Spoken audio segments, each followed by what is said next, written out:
As I wander the streets of Colonia del Sacramento, I ponder how much has stayed the same over the years and how much has changed in Uruguay.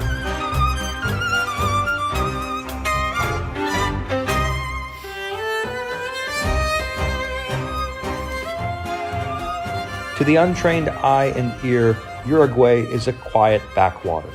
But in reality, the echoes of her history speak daily to those who choose to listen, and the promise of her future manifests in the spirit of her people.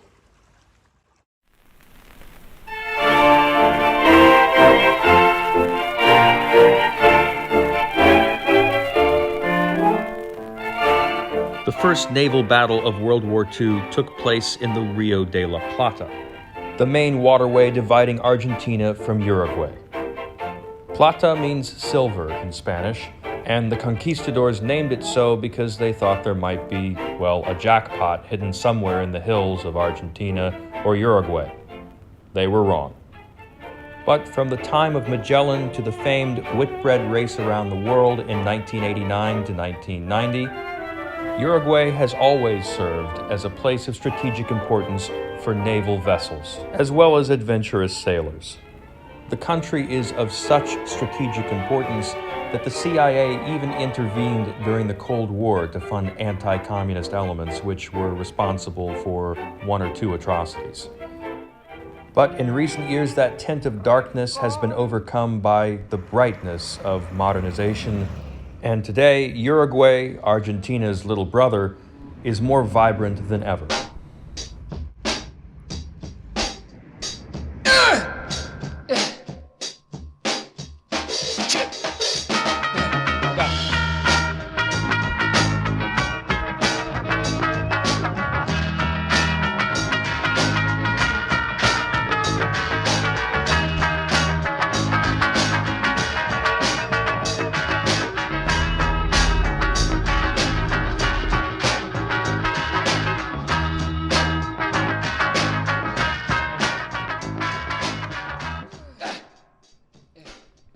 Just a short hop from Buenos Aires across the Rio de la Plata lies Punta del Este.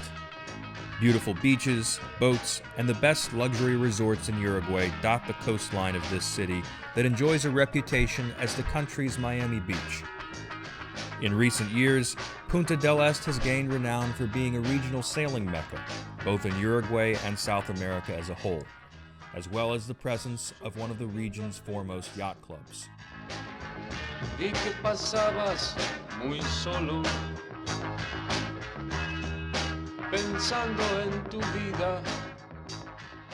Complemented by world-class restaurants and cocktail lounges, Punta del Este provides the perfect respite for the scorching heat of South America's summer, with high-rise condos and resorts along the beaches.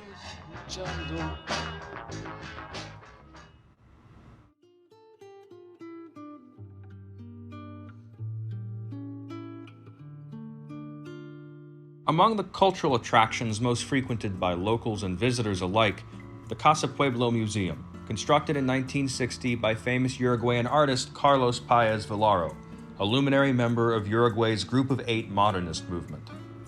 The cliffside home not only houses Páez's works, but also reflects the artist's use of mixed Mediterranean design, fusing styles from North Africa, Spain, and Greece. As I journey to watch the sunset at Casa Pueblo by yacht, I stop along the way at the nearby Isla Garidi for an hour of relaxation. Our boat captain has been sailing for many decades, ferrying travelers on luxury yachts along the Uruguayan coast. My father was owned a boat, a big schooner, and we make all these trips, tourist trips to Lobos Island, to Solanas, and to this island, to Orriti Island. The worst tragedy in the River Plate was a Spanish ship that was called Salvador. It sank here near the coast, and they died 500 soldiers, Spanish soldiers. You are very little here in this world. It's not you cannot breathe under the water, you know. So the ocean is very powerful, and you cannot, you don't have to be afraid, but you have to have a big respect from the ocean, from the sea.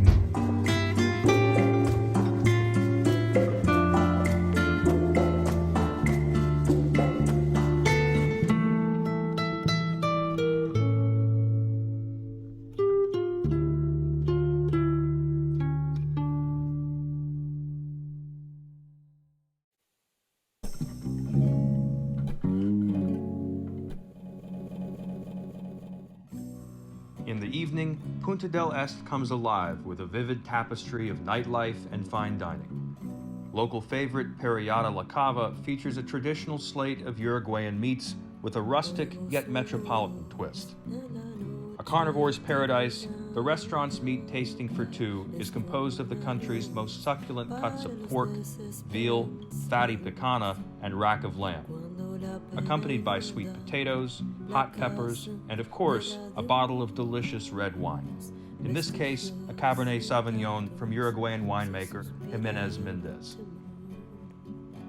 From the restaurant's decor to the savory explosion of meaty flavor in each of La Cava's dishes, the eatery's reputation for top-notch culinary excellence is the perfect climax to any long day of sailing or beaching. Manos que entibian el profundo dolor, ritual que se repite una y otra vez.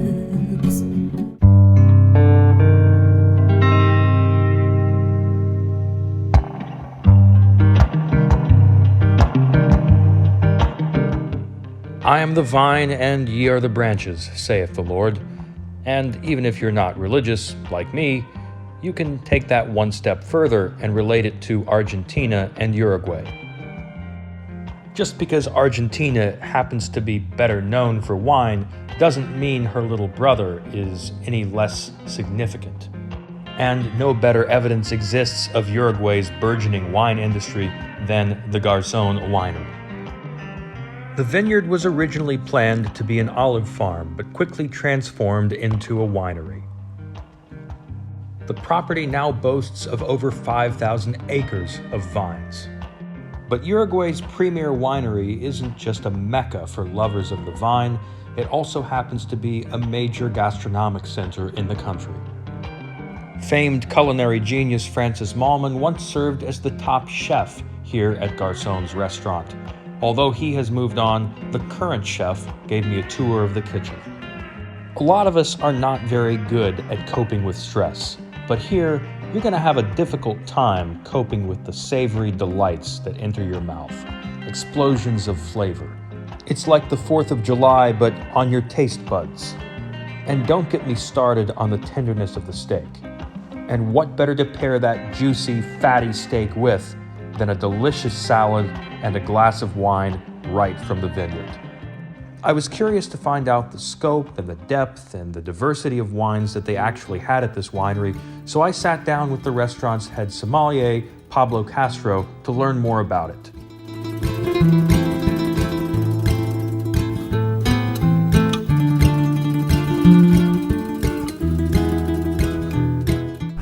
I started my career as a sommelier in the Chilean Sommelier School in Santiago de Chile. Right now I'm certified by the Coro Master Sommelier from the United States. So to be here, to have the opportunity to work here is to be very close to the vineyard, to the winemaker, to the winemaking, to the process of the wine completely. Also with the restaurant, my wine list from the restaurant is very nice. Also we have the option to have some different wines around the world, from Italy, from France, from Australia, United States, for example. And the huge differences that we have between Chile, Uruguay, and Argentina with the style of wines that we mainly produce is soils and climate. Each country has their own style. There are many different type of wines in the world, and there are many different type of people in the world. I like to think people are like wine. They can grow more better with age or richer. Wine is really a communal experience. I like to think that wine can make us all richer in spirit. Well, I certainly would like to believe that Pablo is right, not only in the case of people, but with countries too. And Uruguay definitively proves his case.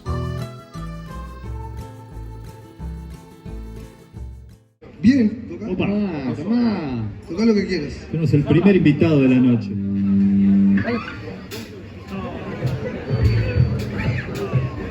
Oh.